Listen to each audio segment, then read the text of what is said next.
이사야 62장 1절부터 12절을 가지고 하나님께서 버리지 않은 보성이라는 제목으로 말씀드립니다. 시중에 나와 있는 치약들은 청소용 세제가 들어가 있습니다. 싸고 세척력이 뛰어난데 건강에 좋지 않습니다. 비싸도 한살림 치약 아니면 자연드림 그런 치약을 사용하는 게 좋습니다. 한살림 치약 같은 세제가 청정 세제는 아닙니다. 천연 세제를 쓰고 있고 거품이 좀 잘 안 나기 때문에 안 좋다 그러는 사람들도 있어요. 칫솔질을 하고 물로 헹군 후에 치약을 조금 묻혀가지고 닦으면 거품도 잘 납니다. 설거지할 때도 사용한 물로 그릇을 깨끗하게 씻은 후에 세제를 묻힌 수세미로 문지르면 거품이 잘 납니다. 또 그 수세미는 물로 헹구지 않고 계속 이후에도 사용할 수 있습니다.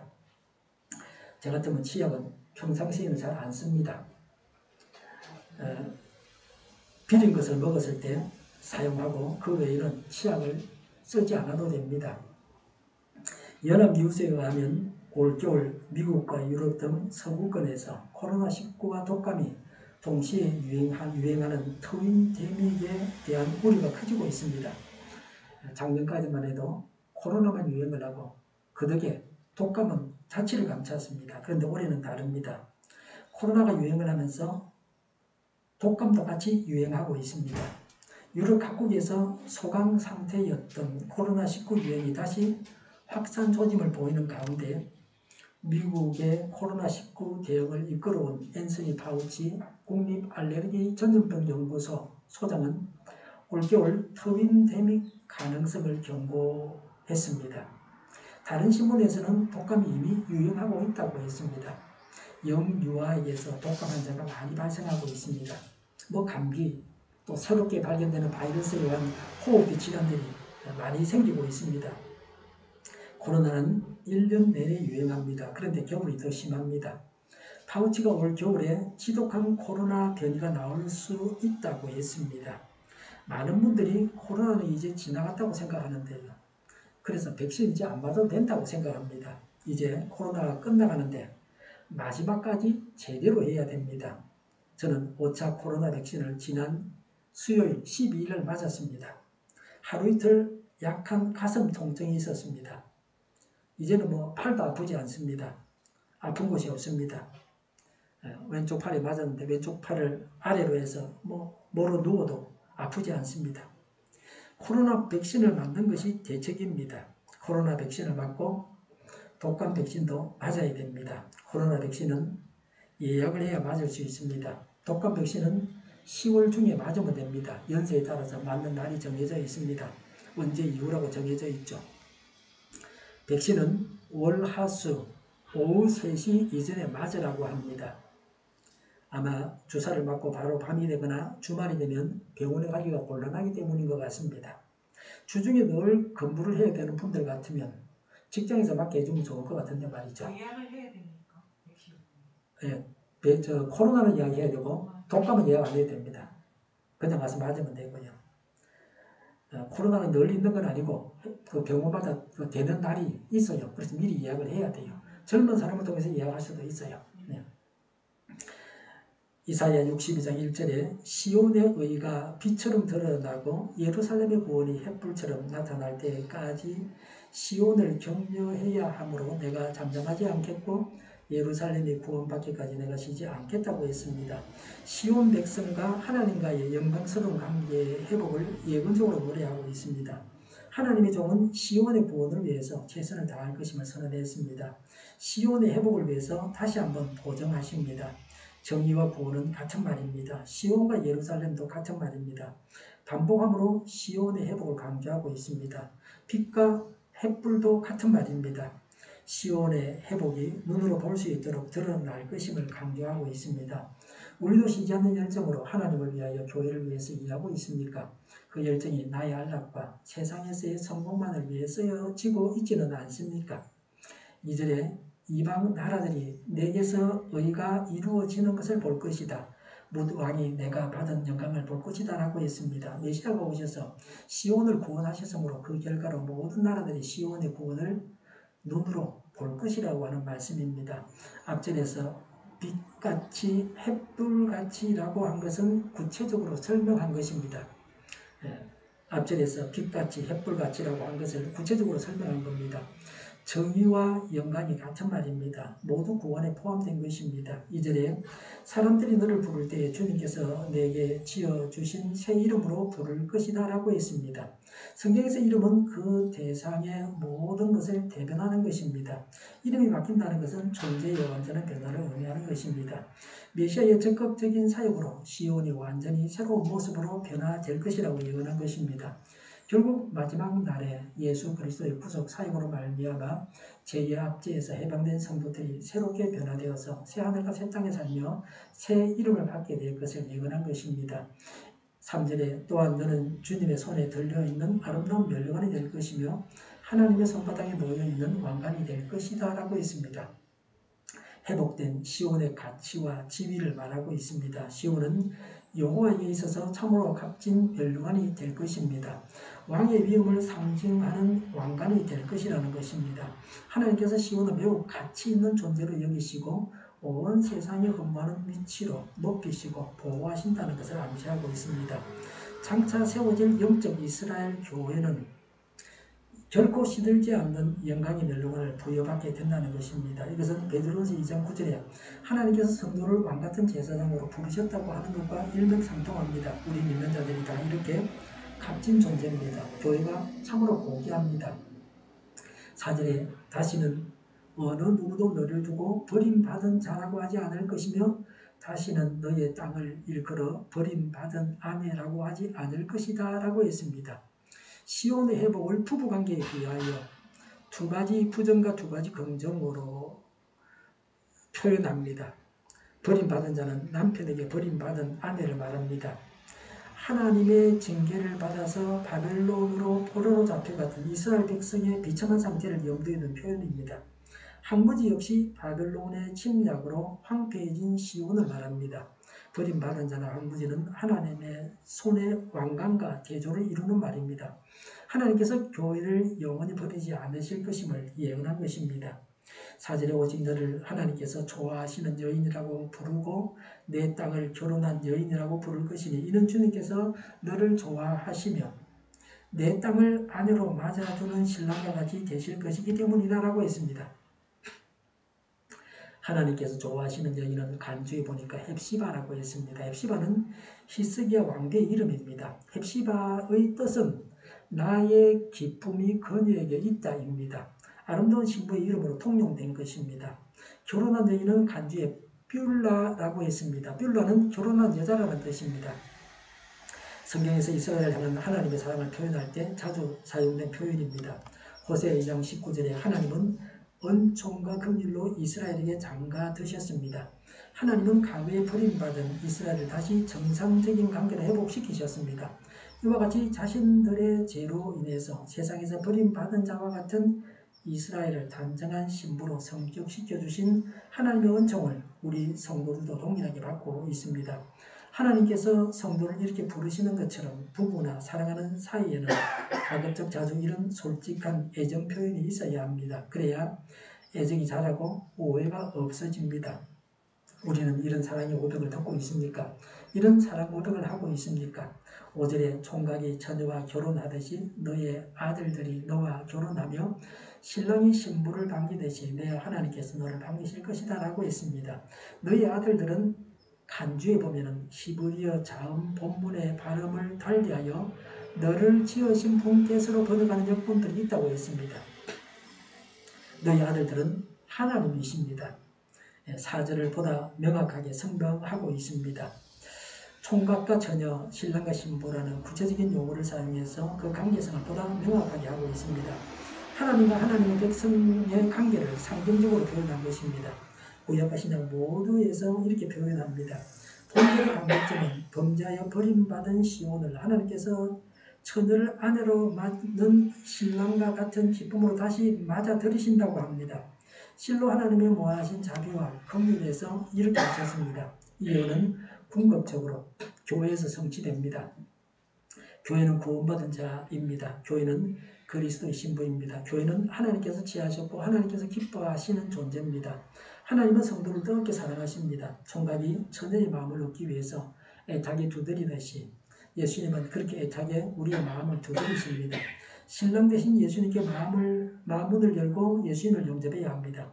제 본수도 모르는 콧대 높고 철없는 아가씨처럼 완강하고 완고하지 않습니까? 이제는 문을 열어야 됩니다. 하나님의 사랑을 받아들이고 하나님의 넓은 품에 안기시기를 간절히 바랍니다. 그렇게 하면 하나님의 약속대로 우리의 삶은 진정 가치 있고 풍성하게 됩니다. 우리는 하나님의 신부로서의 아름다움을 지녀야 합니다. 불신자들에게 덕이 되지 못하는 모습을 보이고 있지 않습니까? 하나님이 기뻐하시는 교회가 되기 위해 우리가 바뀌어야 합니다. 그래서 우리가 실천해야 할 바가 무엇입니까? 우리 믿는 자들에게 중요한 과제가 무엇입니까? 우리가 부지런히 해야 할 바가 무엇입니까? 6절에 예루살렘아 내가 너희의 성벽 위에 파수꾼들을 세웠다. 그들은 밤이나 낮이나 늘 잠잠하지 않을 것이다. 주님께서 하신 약속을 늘 주님께 상기시켜 드려야 할 너희는 가만히 있어서는 안 된다. 늘 상기시켜 드려야 한다고 했습니다. 여기 파수꾼이 나왔는데 우리 몸에도 면역체계가 있는데 그 면역체계를 잃어버리고 감기에 걸리거나 그럴 수 있어요. 어떨 때 그러냐? 단 거를 많이 먹으면 그럴 수 있어요. 잠도 푹 자야 되지만 단 거를 많이 먹으면 면역력을 잃어서 감기에 잘 걸립니다. 콧물이 질질나고 이런 것들은 감기에 걸렸다 일단 그렇게 볼 수 있습니다. 단 거 너무 많이 먹으면 안 좋아요. 파수꾼은 적의 진입을 살피기 위해서 성벽 망대에서 근무하는 사람입니다. 여기서 파수꾼은 1차적으로 회복된 이스라엘과 선지자를 가리킵니다. 궁극적으로는 영적 시온 곧 교회를 바른 길로 인도해야 할 임무가 있는 모든 교회 지도자들과 성도들입니다. 더 나아가서 교회를 수호하는 천사를 지칭하는 말입니다. 7절에 주님께서 예루살렘을 세우실 때까지 쉬시지 못하게 해야 한다. 또 예루살렘이 세상에서 칭송을 받게 하시기까지 주님께서 쉬시지 못하게 해야 한다고 했습니다. 여호와의 종은 앞절에 이어서 계속해서 파수꾼들에게 예루살렘이 회복되기까지 쉬지 말고 임무를 감당하라고 촉구합니다. 예루살렘의 회복은 메시아 왕국의 건설입니다. 예루살렘을 재건하는 주체는 하나님이십니다. 그러나 하나님을 쉬시지 못하게 하는 것은 파수꾼입니다. 파수꾼들이 해야 할 바가 무엇입니까? 본문은 파수꾼들이 기도하여서 여호와께서 시온을 속히 회복시킨다는 뜻입니다. 파수꾼의 역할은 계속 간구하는 것입니다. 하나님 나라를 이루는데 교회 지도자들과 성도들의 기도가 얼마나 중요한가를 깨닫게 됩니다. 하나님 나라를 이루기 위해서 교회 지도자들과 성도들의 기도가 절대적으로 필요합니다. 하나님께서 쉬시지 못할 만큼, 쉬시게 하지 못할 만큼 주야로 늘 기도해야 됩니다. 하나님께서 쉬시지 못하게 하는 것은 예배 드리는 것입니다. 우리가 늘 하나님을 예배해야 합니다. 또 하나님께서 쉬시지 못하게 하는 것은 하나님을 찬양하는 것입니다. 늘 하나님을 찬양해야 합니다. 쉬지 말고 하나님을 찬양해야 합니다. 우리가 파수꾼이 되어서 늘 하나님 앞에 나아가야 합니다. 기도와 찬양과 예배로 하나님께 나아가야 합니다. 사람은 쉬어야 살지만 하나님은 우리처럼 쉬어야 살고 그러는 분이 아닙니다. 늘 하나님 앞에 나아가서 기도 드리고 찬양하고 예배 드려야 합니다. 8절에 주님께서 그의 오른손 곧 그의 능력 있는 발을 들어 맹세하셨다고 했습니다. 하나님께서 하시는 약속을 백성들이 믿게 하시려고 하나님의 무한하신 능력을 담보로 맹세하십니다. 이렇게까지 하신 것은 이 약속의 말씀을 듣는 백성들의 마음이 그만큼 완하겠기 때문입니다. 8절에 내가 다시는 내 원수를 내가 다시는 내 곡식을 내 원수들의 식량으로 내주지 않겠다. 다시는 내가 수고하여 얻은 포도주를 이방 사람들이 마시도록 내주지 않겠다고 했습니다. 하나님께서 하신 맹세의 내용입니다. 하나님께서는 이제부터는 이스라엘이 바벨론에 의한 수탈과 같은 그런 역사가 반복되지 않을 것이라고 맹세하십니다.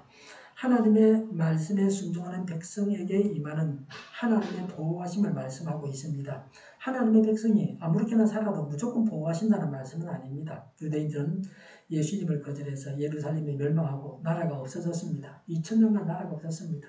어떤 세력도 하나님의 교회를 해치지 못합니다. 9절에 곡식을 거둔 사람이 곡식을 빼앗기지 않고 자기가 거둔 것을 먹고 주님을 찬송할 것이다 라고 했습니다. 8절과 동일한 내용의 말씀입니다. 시편 128편 2절에 내가 내 손이 수고한 대로 먹을 것이라 내가 복되고 형통하리로다와 같은 뜻의 말씀입니다. 자기가 추수한 곡식을 자신이 먹을 수 있다는 것은 안정 속에서 자유와 번영을 누리게 된다는 겁니다. 9절에 거둔 사람이 자기가 거둔 것을 내 성소들에서 마실 것이다 라고 했습니다. 하목제가 끝난 후에 기쁨의 공동식사를 하는 것을 배경으로 한 예언입니다. 이방 민족으로부터 침략의 위협이 있을 때는 마음 놓고 이와 같은 제사를 드릴 수 없었습니다. 이런 제사는 일종의 잔치이기도 합니다. 구원의 날이 임하면 마음껏 하나님을 경배하고 형제들과 즐거움을 나눈다는 것입니다. 자기가 추수한 곡식을 먹는다고 했습니다. 하나님은 근면한 자에게 모든 것을 주십니다. 우리가 먹이를 위해서 수고해야 합니다. 수고하고 먹어야 합니다. 놀기만 하고 먹어서는 안 됩니다. 일을 하고 먹어야 합니다. 일본 언론에 의하면 북한의 해커 집단이 32여 개 나라에서 가상화폐 업체를 공격해서 1조 원을 훔쳤다고 합니다. 우리나라가 침공해서, 이웃나라가 침공해서 고통을 당하는 나라도 있습니다. 전쟁 중에는 내 것이 아닙니다. 내 것을 적군이 빼앗아가고 살해를 당할 수도 있습니다.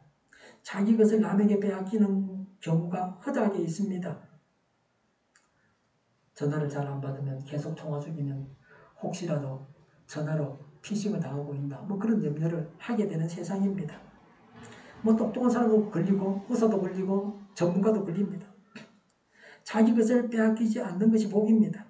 우리 모두에게 하나님께서 내 것을 빼앗기지 않는 복을 주시기를 바랍니다. 부자들이 뺏길 때는 돈이 많으니까 많이 뺏겨요. 최고 금액을 빼앗긴다. 하나님은 성도들이 찬송하며 살게 하십니다. 찬송은 음악적 재능이 있는 사람들만 해야 하는 것은 아닙니다. 은혜와 복이 충만한 마음으로 흘러나오는 천국의 오케스트라입니다. 10절에 나아가거라 성 바깥으로 나아가거라 백성이 돌아올 길을 만들어라 큰 길을 닦고 돌들을 없애어라 문민족이 보도록 깃발을 올리라고 했습니다. 명령을 받을 대상이 없는 것으로 봐서 6절에 나오는 파수꾼에게 하시는 말씀으로 봐야 합니다. 파수꾼의 사명을 말씀하고 있습니다. 이사야는 파수꾼의 대표입니다. 이 말씀은 1차적으로는 바벨론 포로 당시에 선지자들에게 시온에 들어갈 이스라엘 백성들로 하여금 회개케 함으로써 그들의 기한에 방해가 되는 죄를 제거하라는 말씀입니다. 궁극적으로는 모든 세대의 교회 지도자들과 성도들에게 주시는 말씀입니다. 세상을 향해서 복음을 전가하여 그들로 하여금 회개하게 함으로써 그들이 구원 얻기에 부족함이 없게 하라는 말씀입니다. 5가지 명령형 동사를 반복해서 사용했습니다. 이 명령의 중요성을 매우 강조하고 있습니다. 세상에 나가서 전도하고 양육해야 합니다. 그 5가지 명령이 무엇입니까? 첫 번째는 나아가야 합니다. 예수님은 가라고 하셨습니다. 올 때까지 기다리지 말고 찾아가야 합니다. 제사 삼는 사역자가 찾아갈 때까지 기다리고 있는 사람들이 있습니다. 구원받아야 할 사람들은 자기 발로 전도자 앞에 나타나지 못합니다. 일꾼이 찾아가야 합니다. 세상의 병은 환자가 의사를 찾아갑니다. 그러나 영혼의 병은 의사가 찾아가서 고쳐줘야 됩니다. 제사 삼는 사역자가 영혼의 의사입니다. 두 번째는 백성이 돌아올 길을 만들어라 그랬습니다. 사람들이 구원받을 수 있도록 도구를 개발해야 합니다. 전도지를 직접 만들어서 사용하고 있는데 아주 편리합니다. 복음 제시, 예수님에 대한 설명으로서 그 복음 제시할 때의 부담감이 줄어들었습니다. 그냥 그걸 쭉 보고 읽어주면 됩니다. 중요한 사실들이 거의 다 메모가 되어 있어서 놓치지 않습니다. 세 번째는 큰 길을 닫고 그랬습니다. 많은 사람들을 구원할 수 있는 방편을 만들어야 합니다.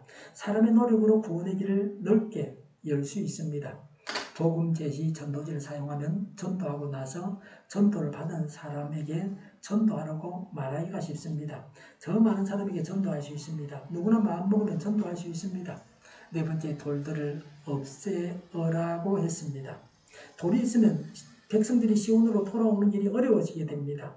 돌들이 없어야 쉽게 올 수 있습니다. 우리 신앙에도 장애가 되는 것이 있습니다. 그 장애가 되는 것들을 제거해야 합니다. 죄악을 회개해서 신앙을 갖게 해야 합니다. 죄 속에 있으면 죄를 짓고 회개하지 않으면 믿음을 가질 수 없습니다. 죄 문제가 해결되지 않으면 믿어지지 않습니다.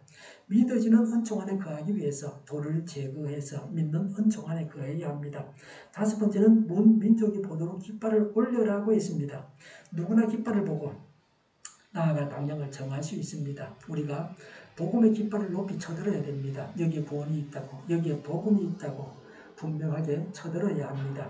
오늘 내가 불신 이웃을 위해서 높이 들어야 할 믿음의 길은 무엇입니까?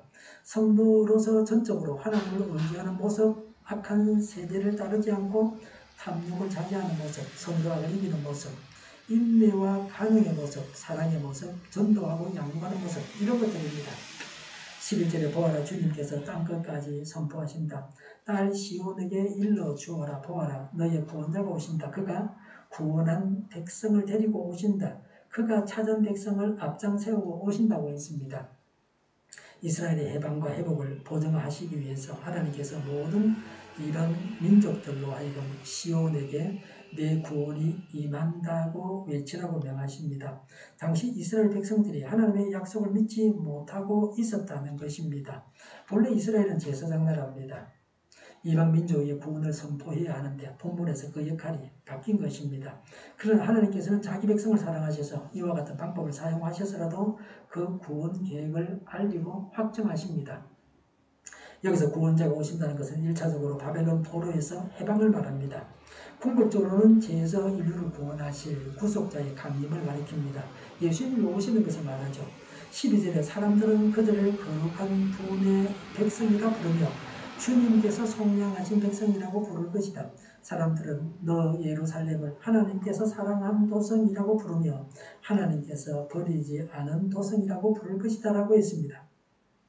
자기 백성이 된 하나님의 구속의 완전함을 보여주기에 충분한 구절입니다. 하나님을 모르는 이방인들조차도 하나님께서 자기 백성을 구속하신 것과 그들이 하나님의 거룩한 백성인 것을 알게 됩니다. 이방인들이 이렇게 안다고 하는 것은 그들의 성경 지식이 많기 때문이 아닙니다. 하나님을 섬길 만한 믿음이 있어서가 아닙니다. 하나님의 구원 사실이 너무 위대하고 명백하기 때문입니다. 다시 말해서 이스라엘을 바벨론으로부터 해방시키신 것은 너무나 엄청난 것이어서 하나님에 대해서 무지한 이방인조차도 인정하지 않을 수 없다는 의미입니다. 멘델스존은 거룩의 비결은 하나님의 빛이 비추어짐에 있다고 했습니다. 하나님의 빛은 우리를 거룩하게 합니다. 거룩한 분의 백성과 주님께서 속량하신 백성 또 되찾은 바 된 자 등은 신약에서 성도를 가리킬 때 사용되는 명칭입니다. 본장의 예언이 이스라엘 민족을 넘어서 모든 신약의 성도들에게 적용됩니다. 오늘 말씀을 통해서 우리를 향한 하나님의 사랑을 다시 한번 확인하시기 바랍니다. 우리를 향한 하나님의 사랑을 의심하지 않고 확신하시기 바랍니다. 구체적으로 하나님의 사랑에 이끌린 삶을 살아가시기 바랍니다. 우리는 하나님께서 세우신 파수꾼입니다. 파수꾼은 지키는 자입니다. 적으로부터 지켜야 합니다. 우리 가정의 파수꾼, 우리가 사는 아파트의 파수꾼, 이 나라의 파수꾼입니다. 이런 긍지와 자부심과 책임감을 가지고서 기도와 예배와 찬양으로 늘 하나님 앞에 나아가야 합니다. 하나님은 우리에게 안전을 보장하십니다. 하나님께서 보장하시는 안전을 바탕으로 해서 열심히 일해야 합니다. 나는 구원받은 하나님의 자녀라고 하는 자기 인식이 분명해야 합니다. 그리고 죄악을 버리고 제사 삼는 사역에 헌신해야 합니다. 하나님께서 사랑하심을 믿는 믿음을 가지고 하나님의 사랑을 행하면서 살고 기도와 예배와 찬양으로 하나님께 늘 나아가고 하나님의 자녀답게 제자를 삼아야 되겠습니다. 기도하겠습니다. 하나님께서 사랑하심을 믿는 믿음을 갖게 하옵소서. 하나님의 사랑을 행하고 살게 하옵소서. 기도와 예배와 찬양으로 하나님께 늘 나아가게 하옵소서. 하나님의 자녀답게 제자 삼게 하여 주시옵소서.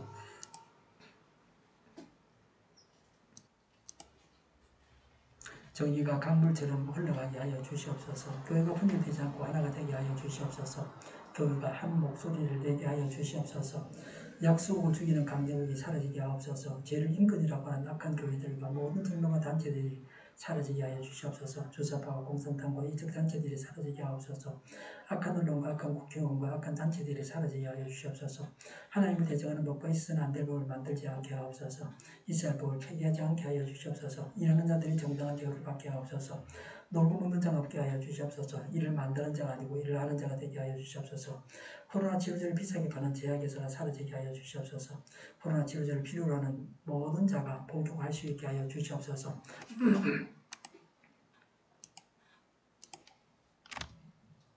백신이 제때 공급되게 하여 주시옵소서. 눈먼 지도자, 악한 지도자, 자기 배만 불리는 지도자가 사라지게 하여 주시옵소서.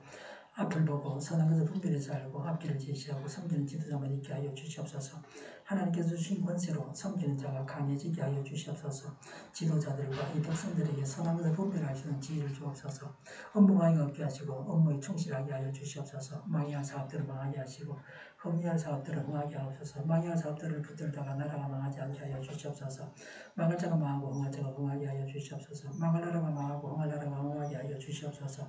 쓰레기 더미를 뒤지지 말고 성경에서 보물을 찾게 하여 주시옵소서. 기도하는 기쁨, 응답받는 기쁨, 성도들이 모여서 교제하는 기쁨을 누리게 하여 주시옵소서. 우리 통일교회가 만물을 가게 하여 주시옵소서.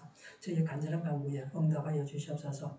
예수 이름으로 명하노니 모든 병과는 물러가고 몸의 모든 부고들은 온전하게 될지어다. 신의 기적을 베푸셔서 지금도 저희의 질병을 고쳐주시옵소서. 코로나로 신음하는 모든 자들을 고치시고 온전케 하여 주시옵소서. 저희와 교회와 이 나라의 민족을 불쌍히 여겨 주시옵소서. 모든 낙한 것들을 제거하여 주시옵소서. 하나님께서 기뻐하시는 교회와 나라가 되게 하여 주시옵소서. 경제가 나아지고 달러가 세 꺾이고 포항의 기업들이 하루속히 복구가 완료되게 하여 주시옵소서. 자질이 변화되고 출산의 기쁨을 누리게 하여 주시옵소서. 맑은 공기를 마실 수 있게 하여 주시옵소서. 공부하는 학생들에게 지혜를 더하시고 앞서가게 하시며 합격의 영광을 누리고 진로가 열려지게 하여 주시옵소서. 주 예수 그리스도의 은혜와 하나님의 사랑과 성령의 사귐이 하나님께서 사랑하심을 믿는 믿음을 가지고 하나님의 사랑을 행하며 살고 기도와 예배와 찬양을 하나님께 늘 나아가고 하나님의 자녀답게 제자 삼겠다고 다짐하는 모두와 함께하기를 빕니다. 아멘.